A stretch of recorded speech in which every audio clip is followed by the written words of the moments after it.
Hey everyone, welcome back. And today I'm going to be doing what if Syria decides to form an empire. So, Syria becomes imperial. The first thing they would do is that they would declare war on Lebanon. So, with the Syrian civil war already putting them at a weak state, they are able to hold off. The Lebanese are able to hold off, but eventually they will fall. And then let's look at the peace treaty. So the next thing they're going to be doing is that they're going to be trying to go after Jordan. So they declare the war, and then soon they start advancing. And then soon they split Jordan into two. This part falls, and then they start advancing more southward. And then eventually Jordan surrenders. So let's look at the peace treaty. So here's the peace treaty with Jordan.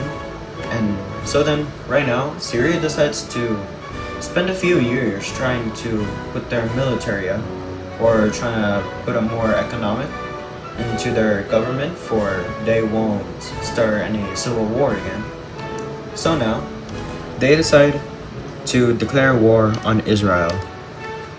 So, right then and there, they started the invasion into Israel, and then soon the northern part falls, their capital falls, and then eventually the country falls. So let's look at the peace treaty. So we see the full annexation of Israel by Syria. So now they have an even bigger coastline.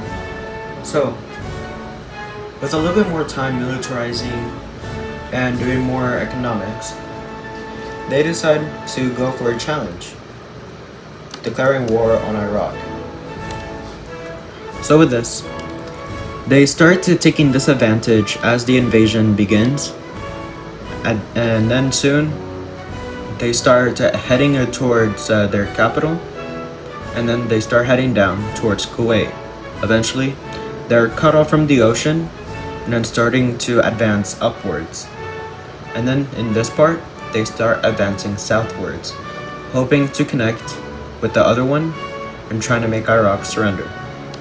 And then with the capital not being captured, but realizing their plan, Iraq surrenders. So let's look at the peace treaty. So here's the peace treaty with Iraq. We see that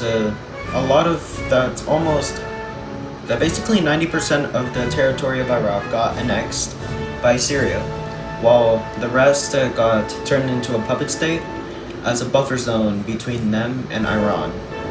So, with the puppet state already having ocean access to the sea, but Syria not, they decide to invade Kuwait.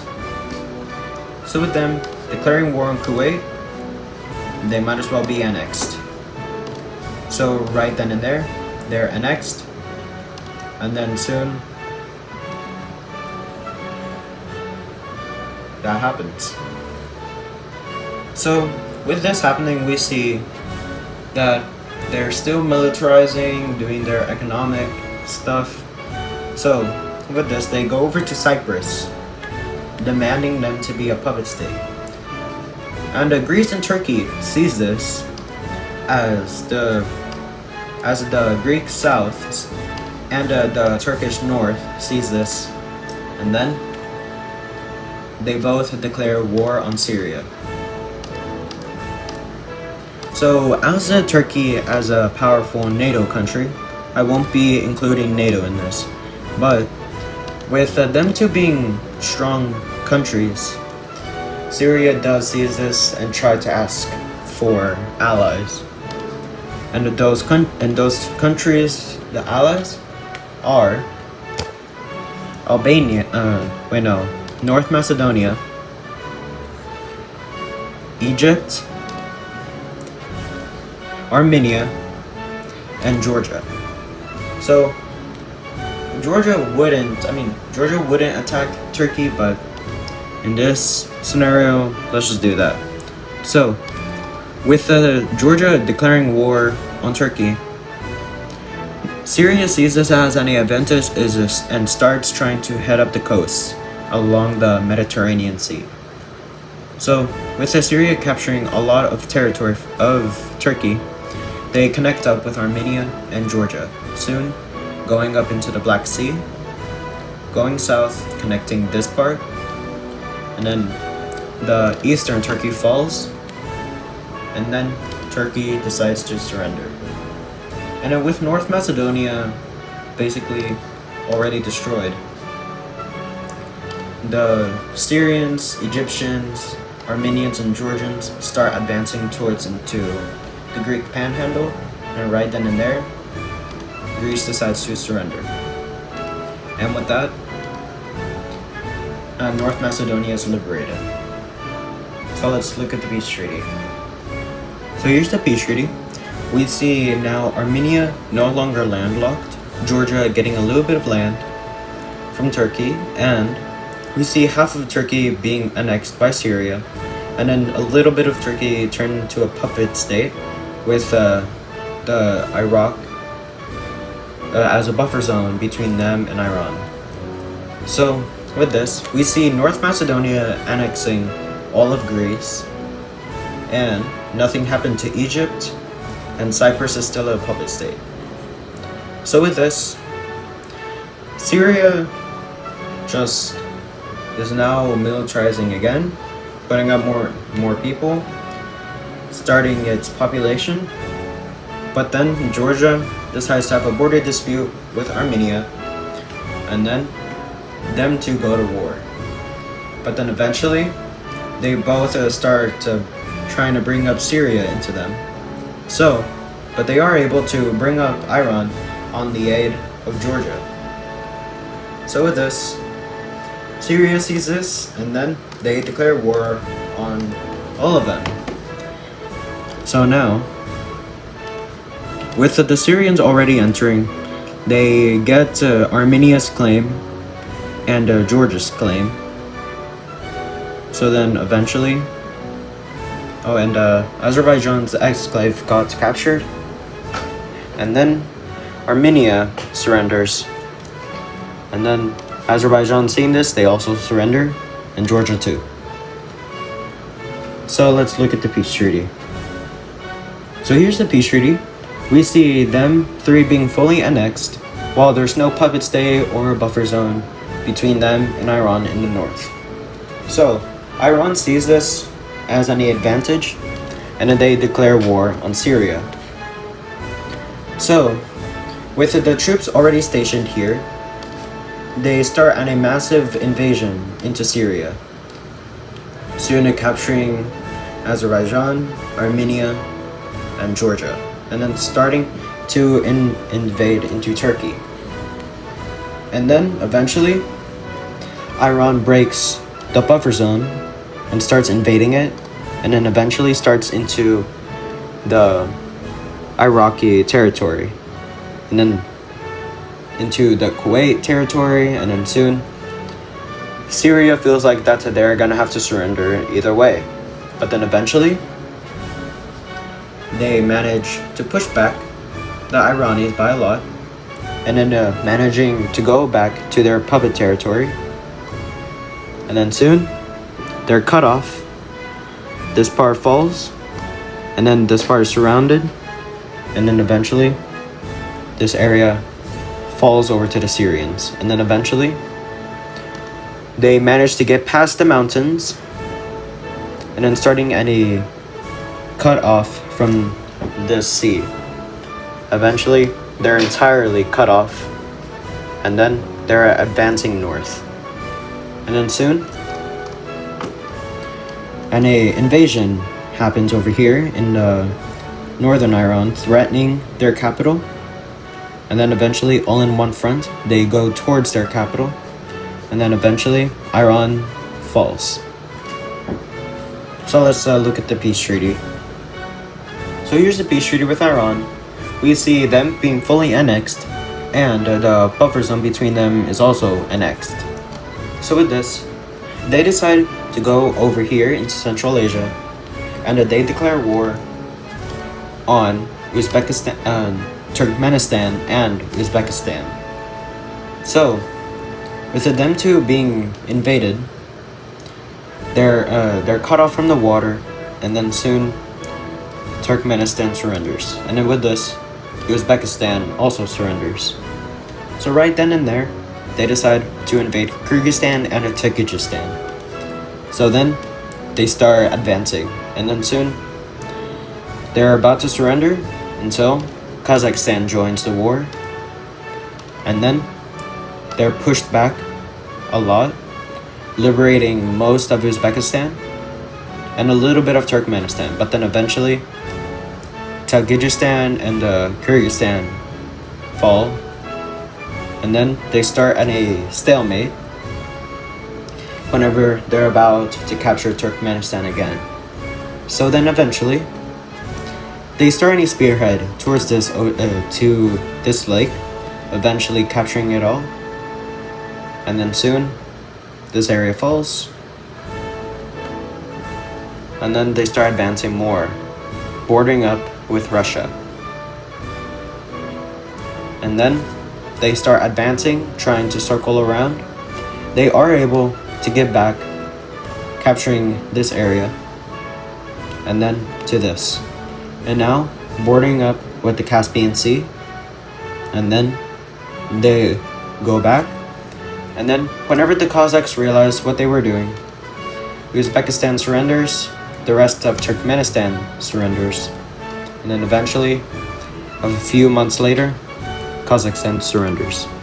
So let's look at the peace treaty. So here's the peace treaty.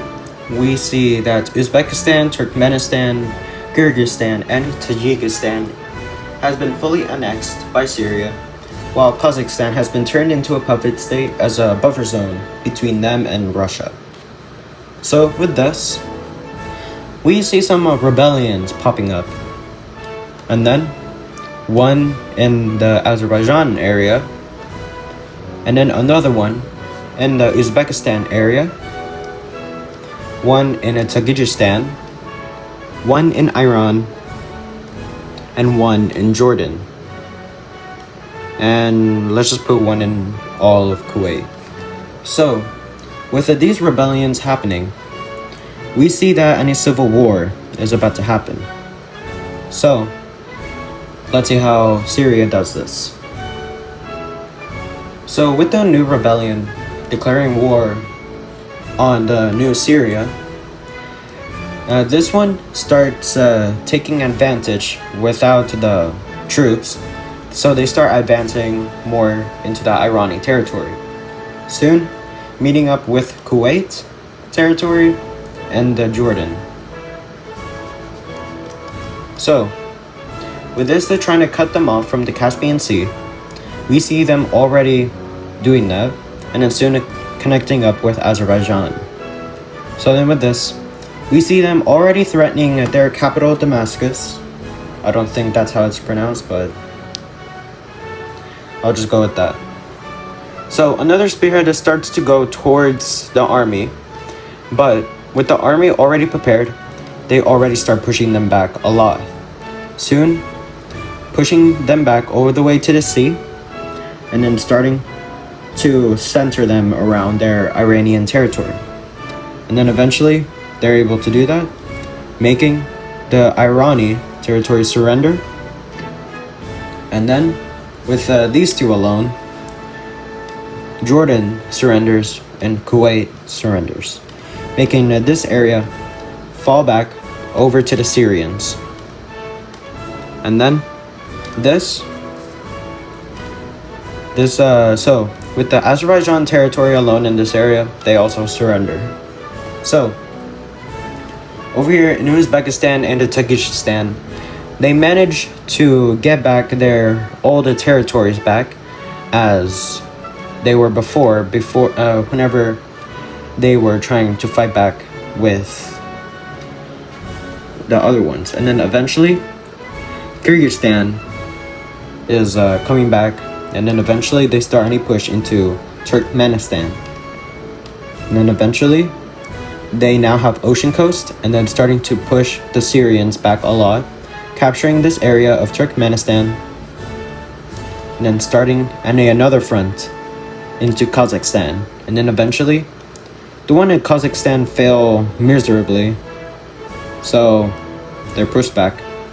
And then the Syrians start a push into the rebellion territory, and then start cutting them off from the sea again, and then starting to border up with the Uzbekistan. And then eventually they're cut off from each other, and then eventually Tajikistan is falling once again, and then eventually they both decide to surrender. So let's look at the peace treaty. So here's the peace treaty. Nothing happened. They were just annexed, and then they're now captive. And now with the Syrian civil war again, leaving them very weak, Syria cannot hold on to their land for very much time, and then Syria collapsed. So here we no longer see modern day Syria, modern day Turkey, modern day Georgia, Armenia, Turkmenistan, and other countries. We now see different states being formed and or different countries. So right here we now see Israel grew, Syria's old territories, northern Iraq, southern Iraq, and then whatever this thing, and then we have this part is Iran, I guess northern Iran, eastern Iran, southern Iran, and then something is Stan, and then whatever Kyrgyz, Tajikistan thing. But Kazakhstan became independent and now is the normal old government. So we see that the Caucasians united into one. Turkey didn't gain their territories. I guess North Macedonia couldn't hold on to their Greek land. So, and also, Kuwait got annexed by southern Iraq. And whatever,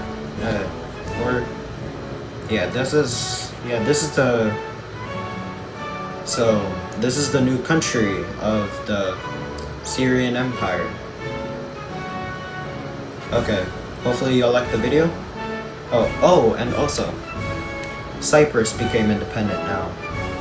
No longer Turkish, no longer Greek. Or in this case, North Macedonian. Just independent, recognized, UN recognized, I guess in EU, Cyprus.